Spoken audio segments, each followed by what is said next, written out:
Hello, my name is John McMonigal. I'm a visual artist working out of Sample Studios in the north side of Cork City. My main practice is painting, but I also love books and reading. I've been working here in Sample for the last 5 years and I'm a board member since 2018. Today I want to talk to you about a particular project I worked on called Dear John. Basically, it's a collection of individually framed books with dedications or handwritten messages on the title pages. It's that simple. Long ago I did study art in the Crawford College of Art and Design and English Literature in UCC. And maybe because of that mix, I often incorporated words into my paintings. In early 2019, I began a side project of working with books as objects in their own right, and I call this Dear John. But if I'm honest, it began way before that. My brother Niall would often give me books to read, and sometimes these were signed by the author. Books by Richard Ford, Akhil Sharma, or Colm Tóibín. There would have been sentiments like best wishes, warm regards, or just happy birthday, John. I started to imagine getting books from people I didn't know, famous or infamous people, with much more personalized messages. The messages, like most of the books, were pure fiction. This is something that my Aunt Nora might have definitely called notions. But notions can be wonderful things. Books came flooding into me from the likes of Vladimir Putin, Theresa May, Oprah Winfrey, and even Pope Francis. I noticed the titles of the books began to mean something to the sender. So, for example, Kim Jong-il, the leader of North Korea, sent me Waiting for the Bullet, a collection of short stories by Madeleine D'Arcy. And in the dedication, he wrote about the pressure he was under before meeting Donald Trump and the size of his rocket. This led on to receiving books from Meghan Markle, Boris Johnson, and Kylie Jenner. This one here is from Emmanuel Macron, sent to me in January 2020. The book is French Exit by Patrick DeWitt.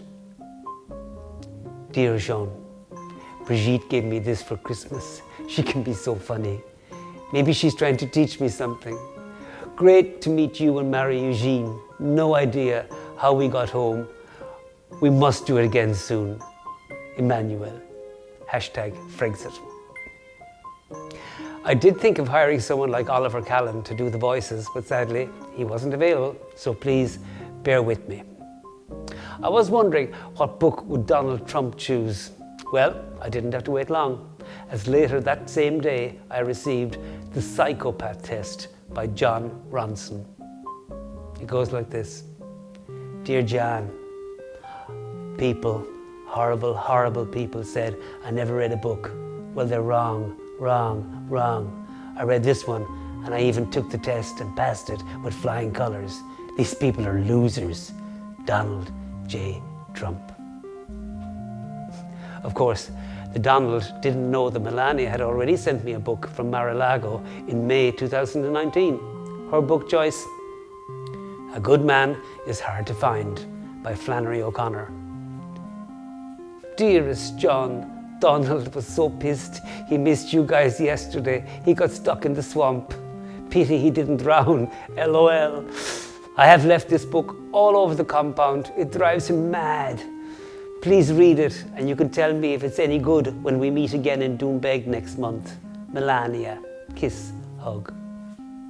Then, on the 21st of July 2019, just before the British election, Boris Johnson sent me How to Lie with Statistics by Darrell Huff. John, we will know in 2 days if we'll be living in number 10 for the next while. And if it comes to pass, trust me, and many don't for good reason, you and Billy will be among my first invitees. Again, thanks for an amazing weekend in Cork last month. Yours, Boris. I framed 1 or 2 of the books, and there's something about a frame that draws you in and makes you concentrate on the object. It becomes a curiosity. Fellow artists here in Sample Studios encouraged me to do something with them, but I had no idea what that something might be. So, on a rainy day in November 2019, I plucked up the courage and drove down to meet the Arts Committee of the Listowel Writers' Week in the Listowel Arms. And to my surprise, the reaction was quite positive. so much so that I was offered a space to exhibit the framed books during Writers' Week in 2020. That was around the time when a tiny feeling of what's called the imposter syndrome set in. What was I doing?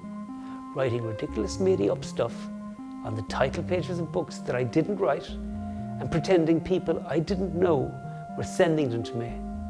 It was all a little bit bonkers, but I was delighted to be contacted a few weeks ago by Jim Dunn, the chair of the Arts Committee, and he asked me to record a video for the virtual Listowel Writers' Week 2021. All of the framed books in Dear John are pre-COVID, but many of the people are now living in very changed circumstances. But that's the way life goes. The messages in the books are dated, so they are just a snapshot in a particular time. Some of the people featured were very much in the news at the time of writing, and now they have left the public eye. For example, who remembers Maria Bailey, TD, who sent me a very nice dedication on Zadie Smith's novel, Swing Time? The process is very simple. Gather a few books, pour yourself a drink. Imagine who would you like to get a book from, and make up what you think they might say. Yeah, bonkers all right. But there were a few practical issues. Slim books worked best. Take Sally Rooney's Normal People. It's not a very thick book, but since the dedication is on the title page, it was going to be very awkward to frame. Now, before I tell you how I resolved this dilemma, let me tell you that my father and his father were printers, so we all grew up loving the printed word. And over 30 years ago, along with a few friends, I set up a book club in Cork, 6 men and 6 women, and we are still going today. We are now reading our 359th book. Here's an old photo of us at our Christmas parties, where we would dress up as one of the characters from the novels we had read during the year.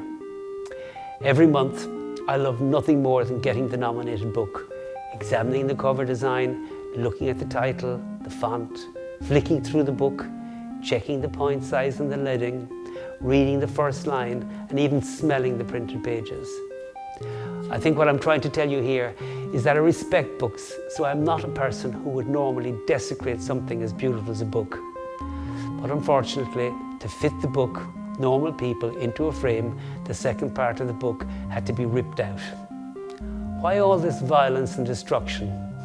Just from Meghan Markle to tell me she was cracking up in Vancouver and wondering when we were coming to visit her and Harry.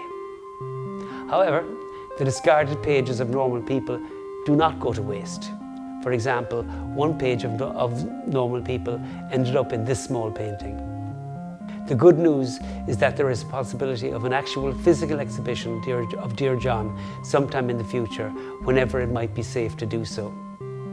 Finally, I'm delighted to be involved in Listowel Writers' Week 2021, and I want to thank the Arts Committee for having me and the sponsors for making this possible.